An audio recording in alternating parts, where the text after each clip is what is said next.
Hi, everyone. I am Digital RFK Jr., and before we watch another brilliant recreation by Chris Dallas at Dualped and Celebrity Recreations, I want to touch on one thing that everyone is asking about in regards to my voice. I have a condition called spasmodic dysphonia, which affects my voice. Spasmodic dysphonia is a neurological disorder that causes involuntary spasms of the muscles in my voice box larynx. These spasms make it difficult for me to speak and results in a strained, shaky, or hoarse voice, which is why my voice sounds different or awkward to many people. Spasmodic dysphonia is not caused by any surgical procedure, but is believed to be related to problems with the nervous system, specifically the areas of the brain that control muscle movement in the voice box. While the exact cause isn't always known, it can sometimes be associated with stress or overuse of the voice. There is no cure for the condition, but treatments like Botox injections into the vocal cords or speech therapy can help me manage the symptoms. Thank you for listening. Now on with the debate. Good evening, ladies and gentlemen. I'm Tony Montana, your moderator for tonight's debate. Now, I know you all know who I am, so let's skip the introductions. Tonight, we've got a special showdown, Vice President Kamala Harris versus Robert F. Kennedy Jr., who's now teamed up with Donald Trump. Let's set some ground rules right from the start, okay? You two listen up, because I don't have time for any nonsense. I'm keeping this whole thing PG, so don't push me to the edge, alright? Now, if you think I want to say anything stupid, you better think twice. I'll be watching every word out of your mouths, and if you step out the line, there'll be consequences. We'll start with opening statements, 3 minutes each. And remember, stay in line, play nice, or else. Vice President Harris, you go first. Thank you. It's a pleasure to be here tonight.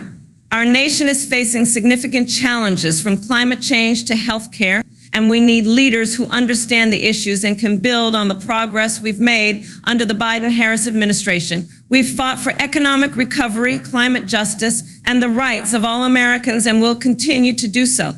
My opponent's alliance with Donald Trump raises questions about his commitment to these important values. We need to move forward, not backward, and I am here to stand up for that progress.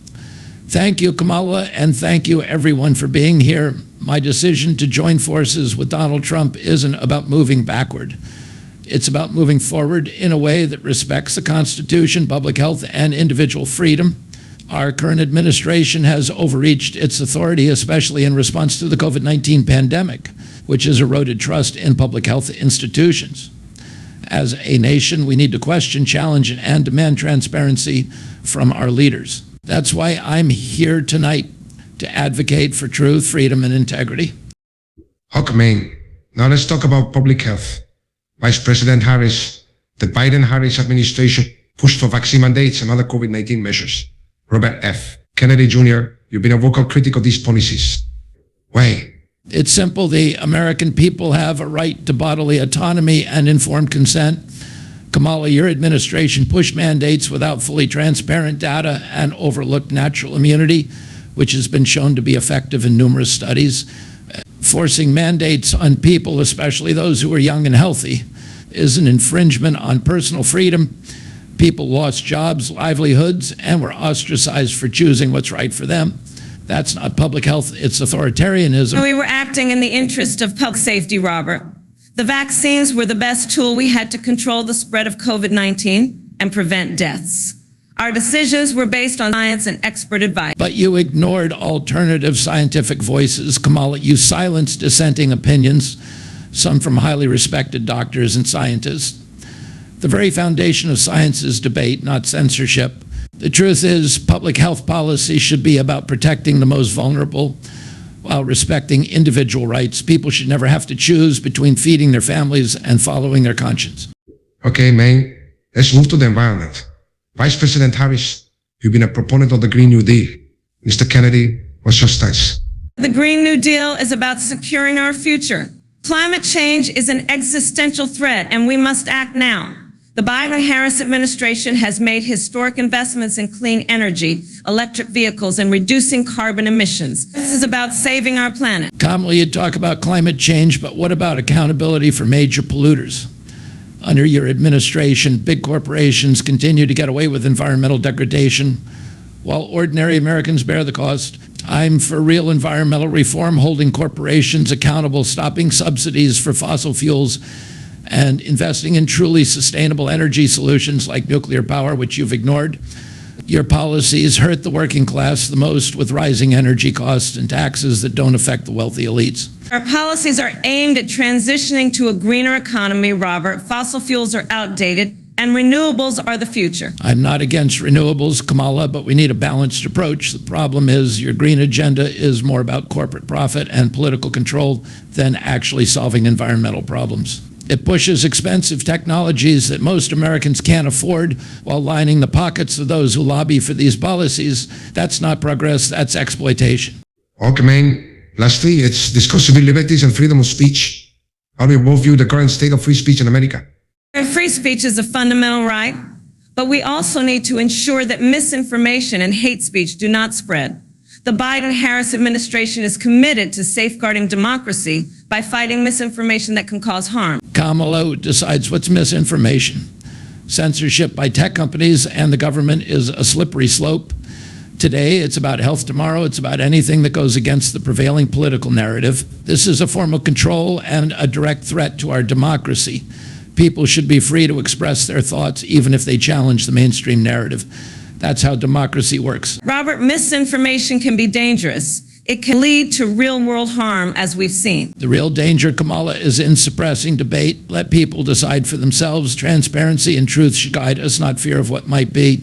If you believe in the strength of your policies and actions, then they should stand up to scrutiny, not be shielded by censorship. Okay, man. We've discussed public health and the environment. Now let's turn to leadership and national security. Mr. Kennedy, you've been vocal about Vice President Harris's performance. What are your thoughts on her role over the past 4 years? Thank you. Kamala, let's talk about your track record as vice president, specifically your handling of the border crisis.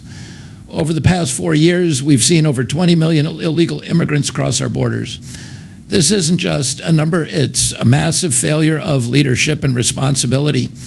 You were assigned to handle the border issue, yet you've only been there once, one visit in 4 years. That's not leadership, that's neglect. Robert, addressing the root causes of migration takes time. We're focusing on diplomatic solutions and economic aid to the countries where these people are coming from. Diplomatic solutions, the American people have heard enough talk about root causes while our borders remain wide open.